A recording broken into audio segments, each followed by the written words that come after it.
Sebelum melanjutkan, jangan lupa subscribe dulu, terima kasih. Bab 458, khawatir padamu tanpa alasan.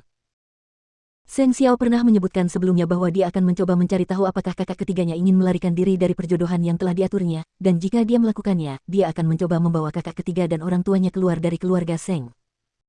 Meskipun demikian, kakak ketiga segera menolaknya.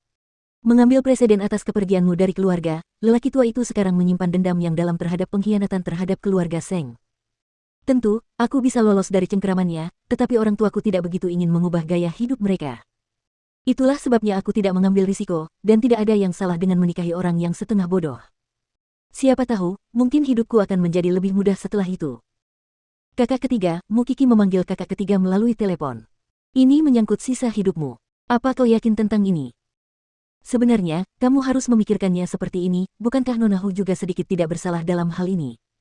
Dia harus terjun ke dalam lubang besar yang merupakan keluarga Seng. Lupakan saja, Seng Xiao segera membalas. Aku mengkhawatirkanmu tanpa alasan. Kakak ketiga tertawa pelan di ujung sana sebagai tanggapan. Semua orang boleh menertawakanku karena menikahi orang tolol, tapi kalian berdua tidak boleh menindas istri kecilku. Apakah milikmu lebih kecil dari milikku? Balas Seng Xiao. Mukiki langsung meninju dada Seng Xiao, kekasihnya tidak pernah benar-benar memujinya. Bagaimanapun, saudara ketiga menolak untuk melarikan diri. Meski Mukiki merasa malu, tetapi setiap orang punya pilihannya sendiri. Mungkin keadaan tidak seburuk yang kita kira, karena Nona Hu tidak terlahir sebagai orang yang setengah bodoh. Siapa tahu dia akan pulih suatu saat nanti.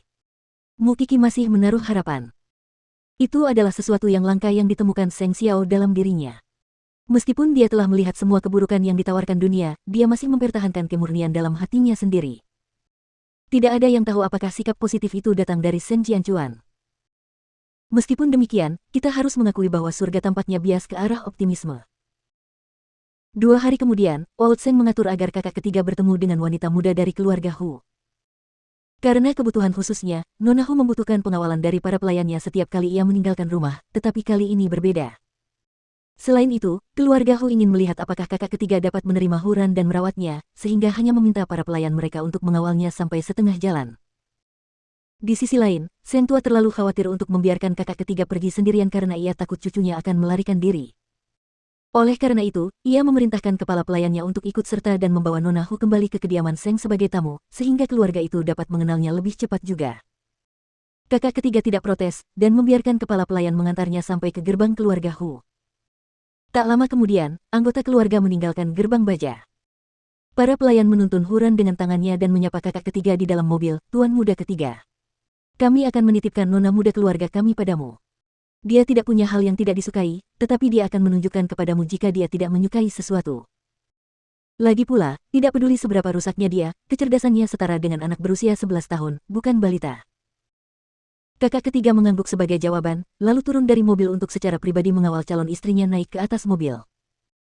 Meski begitu, Huran memiliki paras yang cantik dan wajah yang mungil dengan fitur-fitur yang halus. Meskipun otaknya bermasalah, dia tidak memiliki banyak masalah dengan pakaiannya. Nona muda, Anda akan bermain dengan saudara ini, oke? Saya sangat sibuk hari ini, jadi saya tidak bisa menjahit rok untuk sang putri bersama Anda. Huran menoleh ke arah kakak ketiga, mengerjap beberapa kali, lalu mengangguk. Baiklah kakak, apakah kamu tahu cara menjahit rok? Tidak, tapi kamu bisa mengajariku. Kakak ketiga segera menjawab. Huran memikirkannya dan menyetujuinya. Baiklah, tapi jangan terlalu lama sibuk, Siu. Butler, dorong. Perintah kakak ketiga. Meskipun Nona Hu tampak memiliki kecerdasan seperti anak kecil, jelas bahwa dia tidak licik atau keras kepala.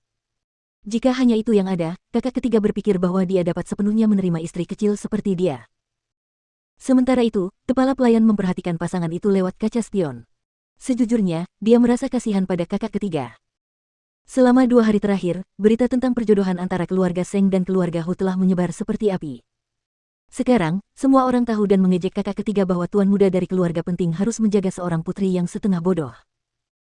Dia memiliki kehidupan yang hebat di depannya, tetapi sekarang semuanya hilang hanya karena dia membuat lelaki tua itu sedikit kesal. Tuan muda, mungkin Anda harus meminta maaf kepada tuan tua saat Anda kembali. Pernikahan ini, sungguh. Diam. Kakak ketiga mendiamkannya dengan tegas. Simpan saja barang-barang itu saat kita sendirian. Nona Hu tidak melakukan kesalahan apapun. Kepala pelayan itu mendesah namun mengangguk. Apakah yang kau bicarakan adalah aku, saudaraku?